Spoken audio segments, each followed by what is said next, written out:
Cinderella. Once upon a time, in a far-off land, there was a beautiful girl who wasn't very happy. She lived with her stepmother and two ugly stepsisters. Cinderella's stepmother and sisters were very cold and cruel to her. She was made to work as a servant in her own house. She cooked, washed the dishes, scrubbed the floor, while her stepmother and sisters rested upon comfy beds and had fun. Cinderella bore all calmly and quietly. She was forced to sleep beside the dusty fireplace, among cinders and ashes. Since she always looked dusty and dirty, the stepsisters named her Cinderella. Nevertheless, although Cinderella was always dressed in rags, she looked more beautiful and prettier than her stepsisters, who were always dressed very lavishly. One day, it so happened that the king's son had decided to throw a ball. All the young ladies of the kingdom were sent invitations for the same. The stepmother and stepsisters were thrilled at this invitation. They would now spend hours each day discussing about what they should wear at the ball.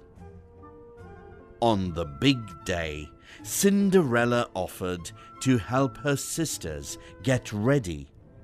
She ironed their clothes and made up their hair. She secretly nursed a desire to go to the ball.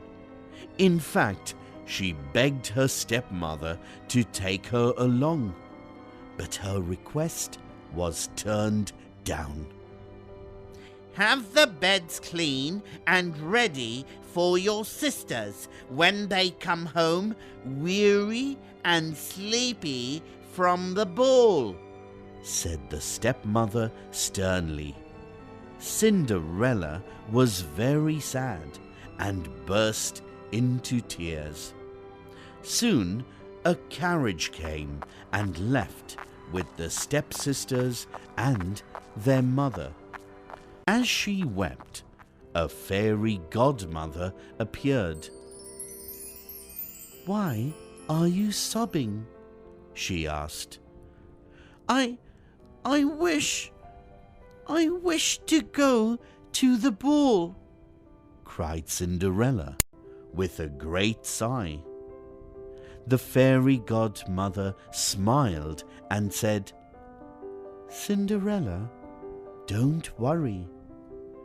Run into the garden and get me the biggest pumpkin." Cinderella spotted the biggest pumpkin and took it to the fairy godmother.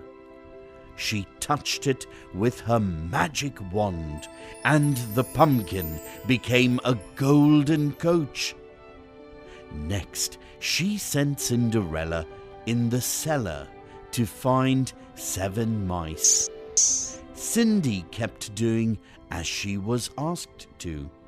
The fairy tapped them each with her wand, changing them into 6 fine horses and a coachman.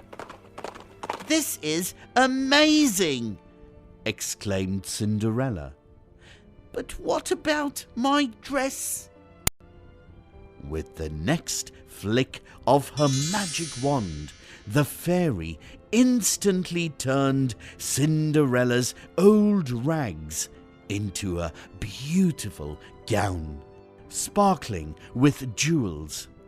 To cap it off, she waved her magic wand over Cinderella's feet, and she had the daintiest slippers in the whole realm. Cinderella could not believe her eyes. The fairy godmother then warned her, "My dear girl, leave the ball before the clock strikes 12, for at midnight the spell will end." Overjoyed, Cinderella sat on the coach and left for the ball. When Cinderella entered the ballroom, the prince was stunned by her beauty. He fell in love with her at first sight and asked her to dance. The stepsisters were very jealous of the new girl. The prince and Cinderella danced all night long. She too had fallen quite in love with him. She was enjoying herself at the ball when, all of a sudden, the clock struck 12. Terrified that the spell would end, she said, "Prince, I have to go," and dashed towards the door and ran down the stairs. "Wait!" the prince called as he chased her. But Cinderella couldn't wait. As she ran, she stumbled and left one of her slippers on the stairs. The prince chased her, but could only manage to get hold of her slipper. He was madly in love with Cinderella and wanted to find out who that beautiful girl was. He called on his minister and said, "Go and search for the girl whose foot will fit into this slipper." The minister searched throughout the kingdom, from house to house, but could not find a girl whose foot would fit into the slipper. Finally, the minister reached Cinderella's house. The stepdaughters tried to squeeze their foot into the slipper, but in vain. The minister then tried the slipper on Cinderella's foot. Surprise! The slipper fitted her perfectly.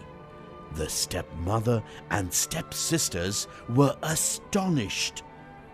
The fairy godmother appeared once more and changed Cinderella's rags into a beautiful dress. Beautiful Cinderella was taken in the carriage to the palace. A few days later, she married the prince with pomp and gaiety. They lived happily ever after. The Frog Prince. One evening, a young princess went out to take a walk by herself in the woods. When she came to a cool spring of water, she sat to rest for a while. She had a golden ball in her hand, which was her favorite plaything.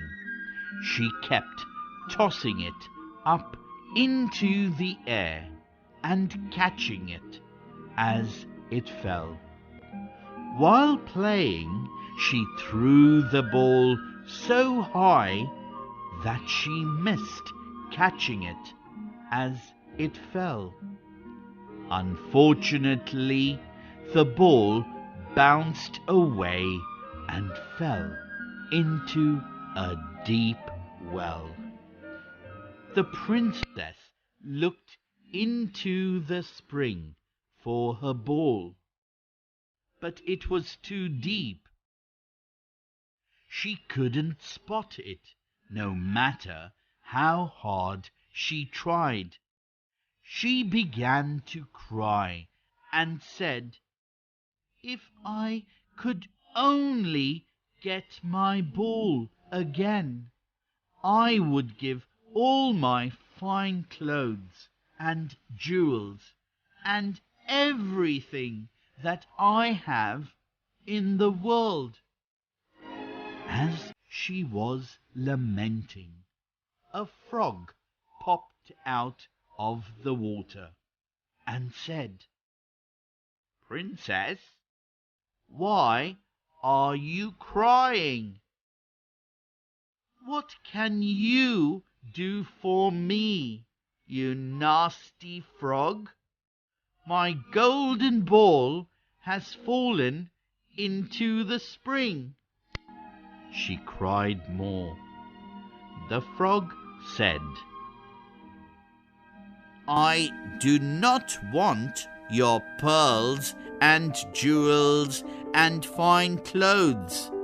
But if you will love me and let me live with you and eat from your golden plate and sleep on your bed, I will bring you your ball again."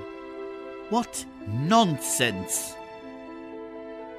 thought the princess.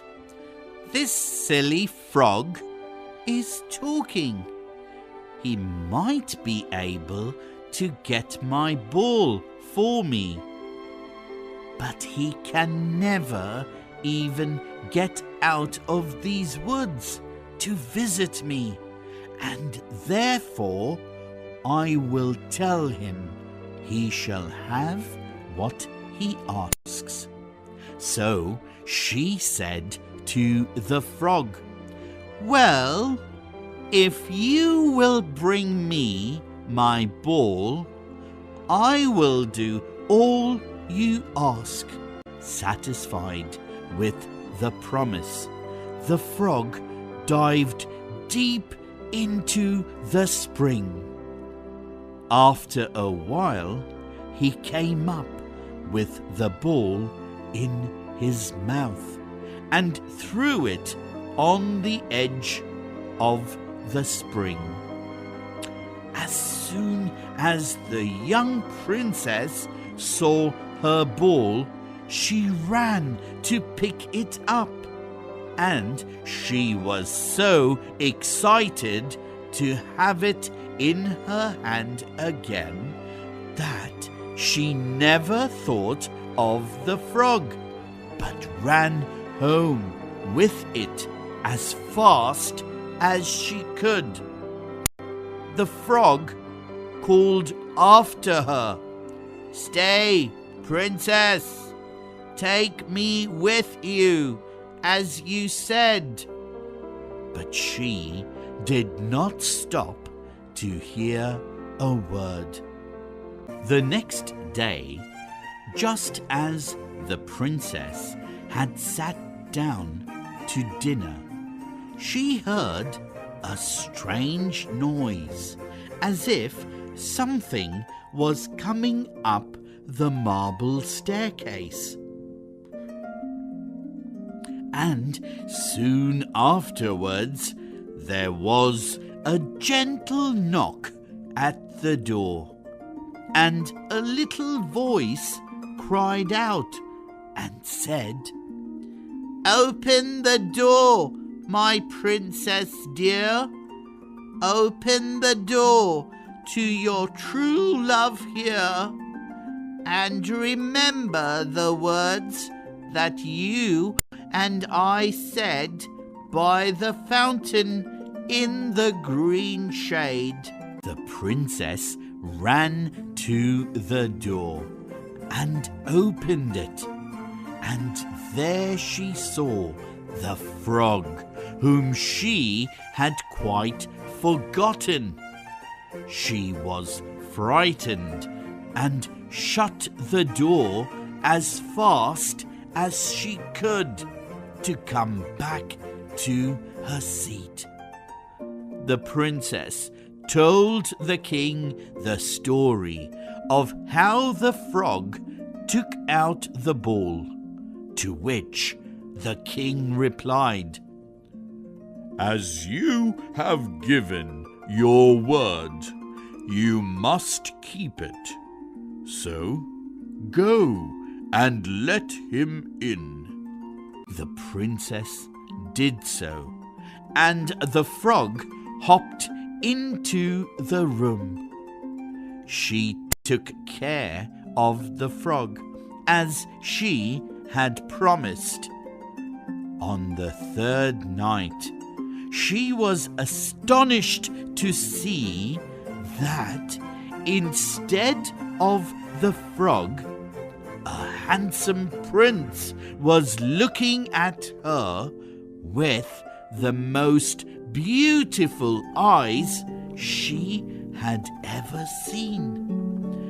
He told her that he had been cursed by a witch who had changed him into a frog, and that he had to stay as a frog till some princess should take him out of the spring and let him enter the palace.